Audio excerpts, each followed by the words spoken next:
Sejarah komunisme secara umum. Komunisme sudah ada sejak tahun 1848. Konsep atau paham komunisme ini pertama kali dicetuskan oleh Karl Marx dan Friedrich Engels dalam Manifesto Politik.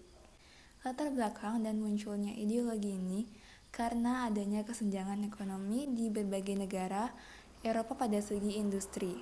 Pada masa itu, orang-orang yang berkuasa lebih mementingkan kesejahteraan ekonominya sendiri dan di mana petani dan buruh selalu mengalami penindasan.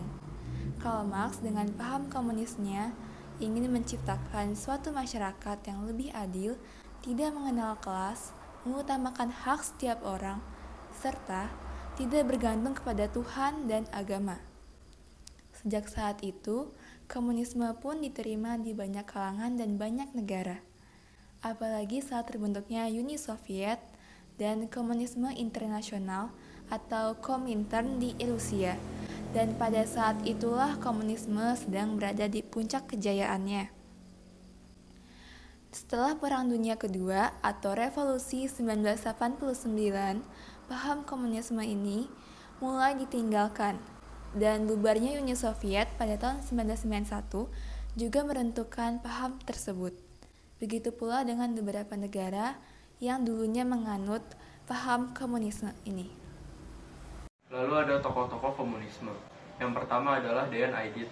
Dean Aidit adalah seorang pemimpin senior dari Partai Komunis Indonesia atau lebih dikenal dengan PKI. Dia berperan besar dalam gerakan 30 September tahun 1965. Lalu ada Leon Trotsky. Leon Trotsky adalah seorang revolusioner Rusia, Marxis, teoretikus, dan politisi Soviet yang memiliki aliran khusus dari pemikiran Marxis yang dikenal sebagai Trotskyisme. Lalu ada Joseph Stalin. Joseph Stalin adalah tokoh revolusi dan politikus Uni Soviet yang berketurunan Georgia. Ia menjadi kepala negara Uni Soviet sejak pertengahan era 1920-an sampai akhir hayatnya pada tahun 1953. Lalu ada Lenin. Lenin adalah seorang tokoh revolusioner komunis, politikus, dan teoretikus politik yang berkebangsaan Rusia. Lalu yang terakhir ada Karl Marx. Karl Marx adalah seorang filsuf, ekonom, sejarawan, sosiolog, ahli teori politik, jurnalis, dan revolusioner sosialis Jerman. Ciri-ciri komunisme. Yang pertama, menerapkan dan mengajarkan teori strata sosial yang ada di lapisan masyarakat. Yang kedua, kurangnya kesadaran untuk menghargai antar individu. Yang ketiga, mengajarkan teori pertentangan kelas. Yang keempat, mendoktrin dengan teori the permanent atau continuous revolution, revolusi terus-menerus. Yang kelima, memiliki program dengan tujuan tercapainya masyarakat yang makmur, tanpa kelas, dan semua manusia itu sama atau setara. Yang keenam, menganut sistem politik satu partai. Jadi dalam satu negara itu cuma ada satu partai, yaitu Partai Komunis. Nah, yang ketujuh, merasa tidak membutuhkan pendapat, suara, dan aspirasi masyarakat. Dan yang terakhir, sumber daya alam dan teknologi produksi itu seutuhnya milik pemerintah. Awal masuknya ideologi komunisme di Indonesia tidak terlepas dari peranan seorang warga negara Belanda yang bernama Hendrikus Josephus Franciscus Maria Snifliat. Pada awalnya, Snifliat bekerja di Surabaya sebagai staf redaksi di penerbit harian yang bernama Suhabazasche Handelsblatt.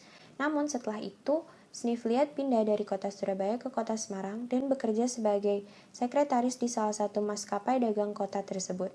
Pada saat itu, kota Semarang merupakan pusat organisasi buruh kereta api yang bernama Verenigde van Spoor en Tramweg Personeel atau VSTP. Pada Juli 1914, Snifliat bersama personel VSTP lainnya mempelopori organisasi politik yang bersifat radikal disebut Indische Sociaal-Democratische Vereniging atau ISDV. Snifliat dan personel lainnya sadar akan pentingnya dukungan masyarakat dalam menjalankan organisasi, sehingga mereka melakukan pendekatan dengan Sarekat Islam yang saat itu dipimpin oleh Umar Said Cokro Aminoto. Gerakan ISDV dalam menyebarkan ajaran komunis semakin gencar setelah terjadinya revolusi Rusia pada tahun 1917 dan dimenangkan oleh gerakan komunis. Hal ini ternyata tercium oleh pemerintah Hindia Belanda, sehingga pada Desember 1918, Sneevliet diusir dari Hindia Belanda karena dianggap mengancam. Nah, meskipun Sneevliet telah diusir, tetapi usaha ISDV membuahkan hasil karena dapat mempengaruhi pimpinan Sarekat Islam, yaitu Semaun dan Darsono.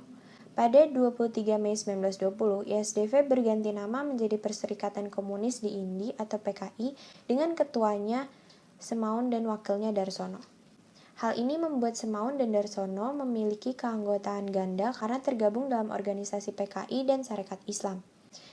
Pada saat itu, Sentral Sarekat Islam atau CSI memperbolehkan keanggotaan ganda dalam organisasinya. Namun hal ini menyebabkan penyusupan PKI ke dalam Sarekat Islam dan memecah belah Sarekat Islam. CSI menyadari hal ini sehingga mengadakan Kongres Sarekat Islam yang ke-6 di Surabaya pada bulan Oktober 1921. Kongres ini menghasilkan keputusan bahwa dilarangnya keanggotaan ganda dalam suatu organisasi. Hal ini menimbulkan berbagai pertentangan, sehingga Sarekat Islam terpecah menjadi dua, yaitu Sarekat Islam Merah sebagai kubu yang menolak keputusan tersebut dan Sarekat Islam Putih yang menerima keputusan tersebut. Akhirnya, Sarekat Islam Merahlah yang kelak melakukan berbagai pemberontakan sebagai PKI di Indonesia. Kelebihan paham komunisme adalah seluruh orang dianggap sama, sehingga tidak ada yang merasa lebih unggul. Yang kedua, lebih mudah mengendalikan pengangguran, inflasi, dan keburukan ekonomi.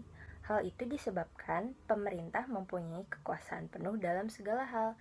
Jarang terjadi krisis, mewujudkan kesetaraan, membuat perawatan kesehatan, pendidikan, dan pekerjaan dapat diakses oleh warga negara. Lalu yang terakhir adalah tidak memungkinkannya terjadi monopoli bisnis. Kelemahan dari ideologi komunisme sendiri ada 5, yaitu tidak adanya kepercayaan kepada Tuhan. Lalu yang kedua, monopoli yang dilakukan oleh pemerintah akan merugikan rakyat. Lalu yang ketiga, tidak adanya motivasi dari masyarakat untuk menjadi lebih baik, karena usaha apapun yang dilakukan oleh masyarakat tidak akan menimbulkan perbedaan karena kedudukan di masyarakat sama semuanya. Lalu yang keempat, HAM atau hak asasi manusia menjadi tidak dihargai. Lalu yang kelima, masyarakat tidak memiliki kebebasan.